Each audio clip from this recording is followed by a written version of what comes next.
Week 7 starts in London for the third week in a row, this time at Wembley when the Jags and the Rams square off. I have the Jags pulling off an upset 22-21.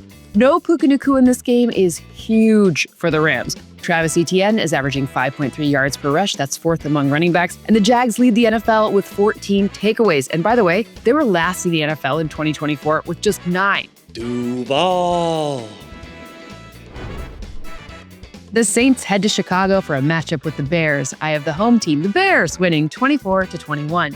On third down, Rome Odunze has the third highest target rate, 37.8%, and the third most yards per route run at 4. Now, he also has 6 third down receptions and have gained 15 or more yards, which is tied for the most in the league.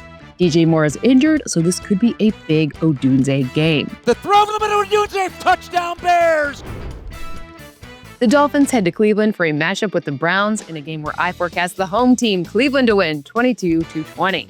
Dylan Gabriel is 9 of 10 with a touchdown when targeting receivers in tight coverage. However, this has to be a Quinshon Judkins game, though, because the Dolphins are allowing 168.5 rushing yards per game, which ranks last in the NFL. In fact, it's 12 more yards per game than anyone else.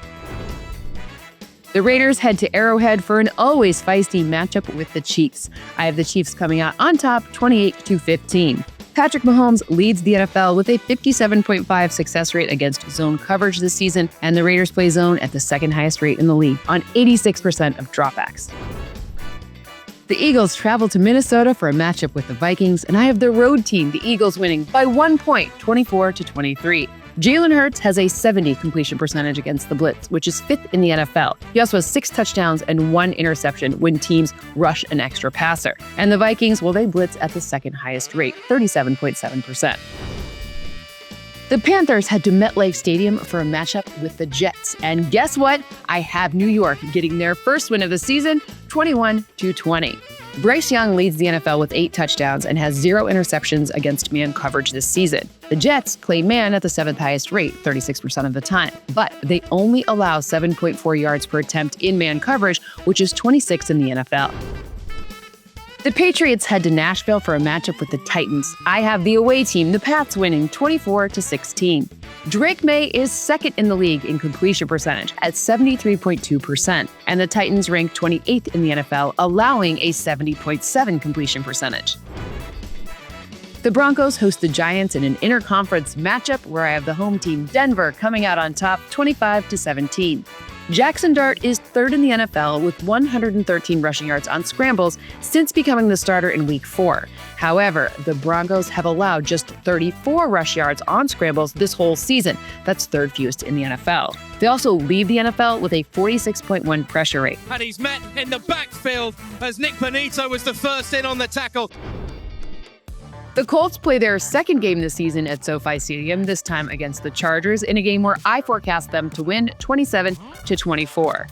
Indianapolis has scored 30 or more points in 5 of their 6 games this season, and the Chargers allowed 27 points in each of their last 2 games after averaging just 17.8 in weeks 1 through 4. Yeah, I'm going to remember that play where they throw dirt over top of me.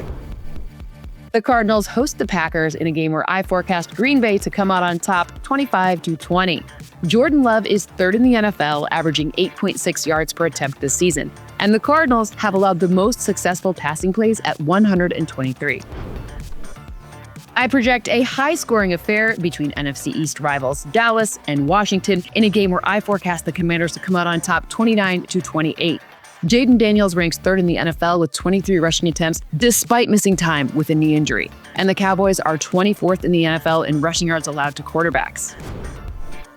On Sunday Night Football, the 49ers will host the Falcons in a game where I forecast Atlanta to win by 2 points, 23-21. Michael Penix Jr. is averaging 8.5 yards per attempt when targeting the slot this season. That's 5th best. And Drake London is his primary target. He's been targeted on 40% of his routes from the slot. That's the highest rate in the NFL. Now, the 49ers defense is allowing a 129.1 passer rating to opposing quarterbacks when they target the slot. That ranks 31st, and they've given up 5 touchdowns with no interceptions to this area.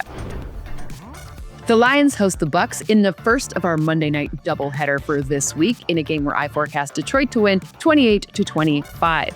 Jared Goff leads the NFL, completing 87.2% of his attempts within 10 yards of the line of scrimmage. He only has 4 incompletions on such passes on early downs. He's 74 of 78. And the Bucs defense is allowing 6.6 yards per attempt on such passes. That ranks 27th in the NFL. And rounding out Week 7, the Seahawks and Texans square off in a game where I have Seattle winning 22-19. One strength versus strength matchup to keep an eye on in this one is Sam Darnold's ability to complete deep passes, something that he leads the NFL in with 13 deep completions and a 72.2 completion percentage on deep passes. And of course, the Texans' defense's ability to stop these, to shut them down. They've allowed just 3 deep completions all season, which is tied for the fewest in the NFL. They're 3 of 14 for 0 touchdowns and 1 interception.